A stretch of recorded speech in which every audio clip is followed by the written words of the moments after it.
Welcome to the Winners Tacklebox, brought to you by Academy of Sports and Outdoors. We just finished the last event of 2023 for the Alabama Bass Trail 100 event here on Smith Lake. I'm joined with the winners, Jesse and Jordan Wiggins. Guys, congratulations. Fishing was a little tough out there based on what most of the competitors, showed us. You guys got it done, caught just a little over 17 pounds. Great job on a tough day. Let's go into a little bit of preparation. I understand you guys were somewhere else most of the week. Did you have any time to prepare for this tournament ahead of time? Yeah, we had about 34 years. We've been on seriously, we've been on this lake, every year since we was born. People ask us, when did y'all start fishing? And we don't remember because we was fishing, right, when we started being able to remember. So, but yeah, we've lived here all of our lives, and we just use the information we've gained every year of fishing down here in the fall, and we just knew, the areas to stay in to try to win the tournament. Okay. Now, I understand you guys were in Missouri. You were actually fishing yesterday in Missouri. So what time did you actually make it back to North Alabama? I made it back home at, I think it was a little after 1 o'clock. Yeah, so. That was about 2 a.m. So okay, yeah. Right behind you. Had to re-rig some tackle, and he got a little bit earlier start than I did, and he got home re-rigged. He was retying the Thornet blast off. Thank the Lord that we had a little bit of a fog delay. Right, it worked out perfect. I retied everything. Yeah, he was able to retie all of his baits. But yeah, it was we're just super blessed to get to fish the tournament. Thankful, we're lucky to get to fish this lake on the regular for sure. Right. All right, so we had the fog delay. Finally got the blast off. You guys, I'm guessing you kind of have an idea how you're going to start your day. But I'm sure you guys fish with an open mind most of the time because with your experience, things change. You have to kind of roll with it. So how did you start your day?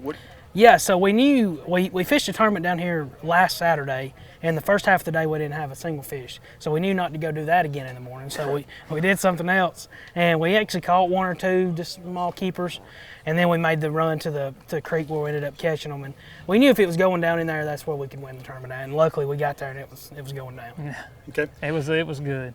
So let's talk a little bit about some of the baits or techniques that you use to catch these fish today. Yeah, so the 2 baits was a topwater bait and just a topwater walking bait, and then the Jackal drift fry. It's just a Damiki style bait, jig head minnow. Right. And usually we don't weigh any fish in on it this time of year, but we found this massive school of fish. And we really didn't know it was there until today. I mean, we come up on it, we see it with our Lowrance active target, and it was just. It was like this. Yeah. He'd drop down to him and caught a 3-pounder. He's like, get your bait in there. Well, I drop my bait in there, I catch a 20-pound stripe. He drops his bait back in there, catches a 3-pounder. I drop mine in there, catch another 20-pound stripe. So I'm having to re-rig tackle because I'm breaking them off because I know they're big stripe. Yeah. Hey, I call that teamwork. You're just getting those big stripe out of the way so he can do the work. Yeah. It still counts as a team, though. Oh, yeah. It was pretty hectic there for about an hour in that one spot. It was more fish I'd ever seen, really. And it's not a day that you really expect to see that either. So we got very fortunate, but it's just all about, like I said, being in that right area, and like I said, we went to that top water, caught our 2 biggest came on the top water, and then our 3-pounders came on that Jackal drift fry, the little jig head minnow, and that was it. We kept it pretty simple. Is there a particular time of day that seemed to be better than another for you guys? This morning was good. I mean, right after the fog lifted, with our first stop, like I said, we only had 1 or 2 and a couple misses. But then about 9 a.m., we started catching them, and that's what I told him. I said, it feels weird to have a big bag before dinner because we usually don't have a fish. Right. And we already had all of our weight but that one big one. So it was a blessed morning for sure. It was. So I guess at that point you're thinking you're far ahead of schedule, knowing you still had plenty of time in the afternoon to try to work up and call up and get basing it off of last weekend, because last weekend we had pretty much the same conditions. 4 to 5 mile an hour wind, and there's like certain places that'll be windy, so that's what we're trying to do is chase the wind too. Right.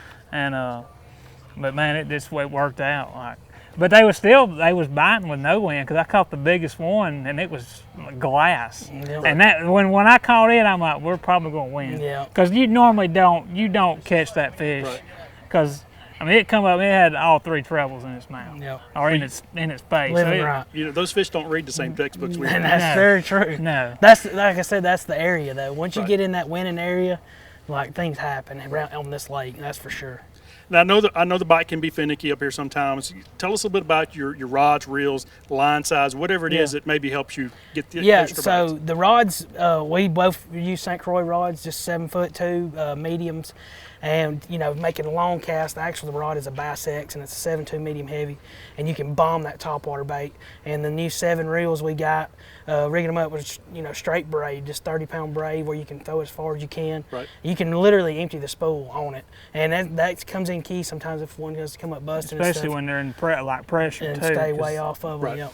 And we actually were on you guys for a little while this morning, about 10:30ish or so. Yeah. And we saw that. You guys were making as long casts as yeah. you could. We saw quite a few strikes that weren't hitting it. Yeah. Yep. But at least you were getting the action. Exactly. Yeah, it's we just had a the chance you active gotta target is set out to 120. So I mean, whenever you see a glimpse of them, and you start casting. Yep. Right.